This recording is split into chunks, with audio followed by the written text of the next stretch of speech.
Hello again, friends. It's time once more for another In Other News. Stuff going on out in the world that most folks in America know absolutely nothing about. Now, the stuff that's got my attention today, January 22nd, 2012, is a whole lot of action has been occurring in the European Union, in the Europe zone. A whole lot of different events which are seemingly independent of each other, but to the trained eye, one can see that these disparate events are actually pieces of a larger picture once we put it all together. In fact, I think it's actually quite important because the future of the European Union, the Eurozone specifically, which is not the same thing as the European Union, by the way, but the future of this grand experiment known as the European Union, I believe is in more jeopardy right this second than any given point in its history. Let's entitle this in other news, Is Europe on the Eur-ropes?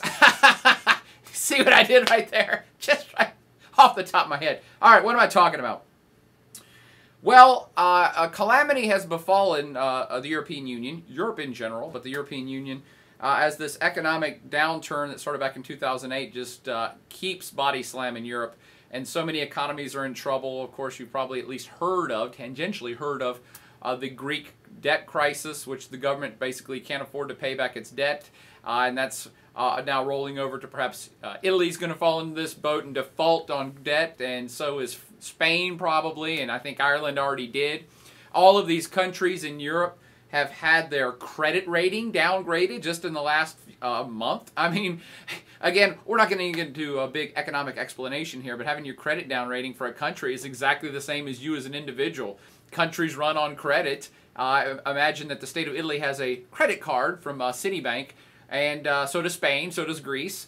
And all of these credit card holders are basically saying, by the way, the credit card companies are saying, your country sucks so bad and you're not making money fast enough, and we don't think you can pay back your loans, so we are not going to downgrade your credit. We used to give you a $10 billion credit line. We're going to reduce that to $2 billion. So that's what's been happening all over Europe. Everybody in the European Union, I think, just about everybody, with the exception of Germany, has had their credit downgraded. I don't know about the UK. Somebody hit me up if they know about that. But even France got its credit rating downgraded. I mean, this is a tough economic times for Europe, but what's that got to do with the bigger picture of maybe the European Union's in trouble? Well, there's all sorts of fracas between countries in the European Union of what to do. France and Germany are the obvious power players, the Wonder Twins of the European Union that have been debating this for 6 months solid now. President Nicolas Sarkozy of France and the Iron Chancellor Merkel of Germany are the ones trying to iron out the details of how to save all these countries, how to float money around within the Union to make sure that none of these governments collapse and their credit rating doesn't get any worse. But what I'm talking about specifically that's going on right this second, to me, that's playing into this bigger picture of, is the European Union going to be able to hold itself together? If they can't get out of this economic mess and countries start to fall off like flies, can they even hold the union together? Can they hold the currency of the euro together? These are big questions that I don't have answers for. But what's happening right now in other news is that the whole concept of the European Union itself, I believe, is being tested. And Europe is asking itself, Europe, are we going to continue on this grand experiment that we call the European Union? I think the answer is yes, but here are the stories that I'm specifically referencing. Hungary has gone bananas. I don't know how else to call it, but the center-right government of Hungary that just got into power, I believe, in a couple years ago, basically started passing laws that started to infringe on the rights of the independent media, and laws that started to manipulate their currency and their central bank in ways that the European Union, the bigger entity, started to look at and say, hey, you can't do that. You're in the European Union, and as a member of the European Union Club, we have rules about media rights and individual rights and about financial stuff that you can do or not do that would be in accordance with the bigger whole. And Hungary apparently has had battles on the streets about this. Maybe you heard about this big uprising and protest and stuff that's going on in Hungary. And it's about this and that and the other. I don't care about the details, quite frankly. The bigger picture is that they are questioning, basically, if they want to get their sovereign state status back. People in Hungary right now, the government's testing it. They're saying, hey, we're Hungary. We should be able to make any damn rules we want to about the media or the finances of Hungary. We're the government of Hungary, damn it. And there are people in Hungary that say this is horrific. These guys are flushing us down the toilet. And there are other people in Hungary who are saying, yes, maybe some of us didn't want to be in the EU anyway. You should stand up for Hungary. Hungary first. We shouldn't be bossed around by the European Union. That is a sentiment, by the way, that has been expressed in all of the European countries. There are people from Great Britain down to Italy and Spain and Portugal to Poland who say, hey, we're a sovereign state. Why are we part of this bigger entity? The bigger entity, the European Union, gets to make rules that we have to follow. That's not what sovereign states do. Sovereign states make all their own rules and do any damn thing they want. So there have been people in every country in the European Union that have questioned their membership in the European Union, since they jumped in. The European Union has been growing since its formation back in 1948, 1950, 1952, and there's been waves of countries jumping into it. So this is not an all or nothing thing. And that brings me to the second point. So that's been going on in Hungary right now. And the European Union has been pressuring the Hungarian government in a very big way. And I mean in a very big way. They called in some of the big guns from outside of the EU.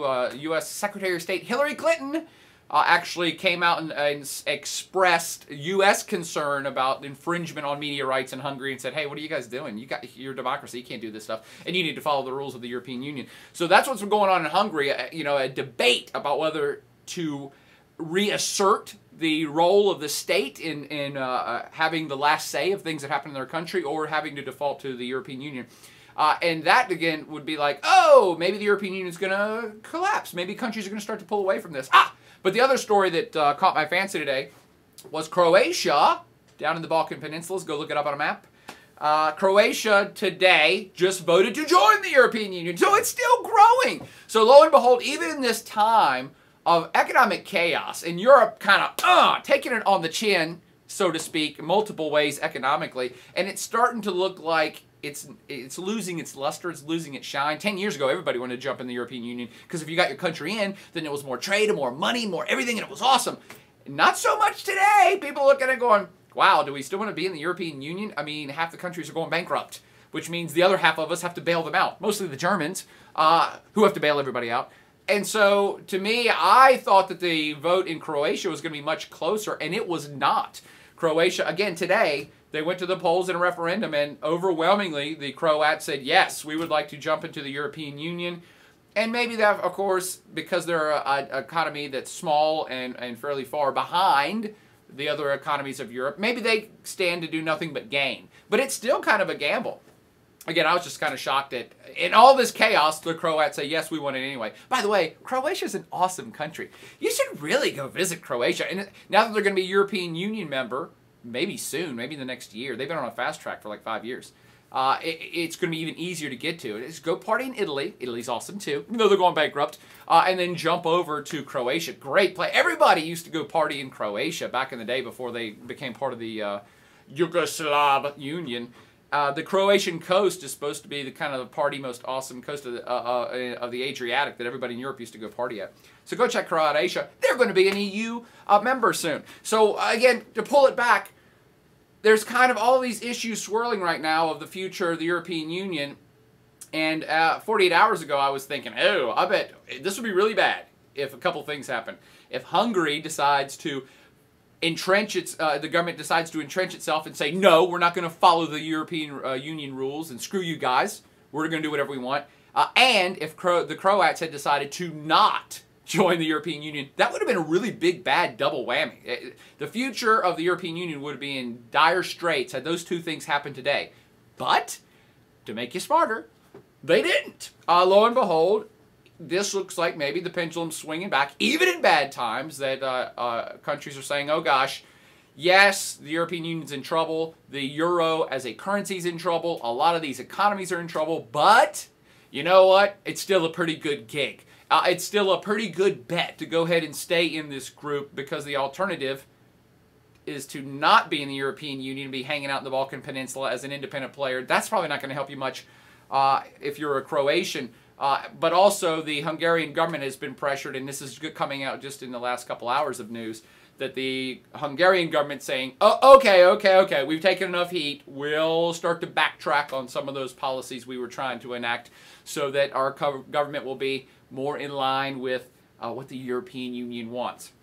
By the way that the EU pressured Hungary into getting back in line was that as an EU member, they have a lot of pullers and levers and stuff to make countries do what they want. In this case, they were going to hold up like international aid to Hungary or international loan, or certainly, I don't know if it was a European Union loan. They were going to hold up money to Hungary, basically, I think from the IMF and the EU, saying, okay, you guys want to play hardball and be separate? Then good. You don't get to be part of the entity that we give you big loans at stellar rates. So that's what pressured the Hungarians back into line. Then again, the Croats probably have a lot to gain. This fight is not over, by the way. I say fight. I truly believe it is a struggle for the kind of soul of Europe right now of whether to stay the path as a union, because as every day passes, Europe becomes something more like the United States of Europe. And that's problematic for a lot of folks for economic, financial, and cultural reasons, by the way.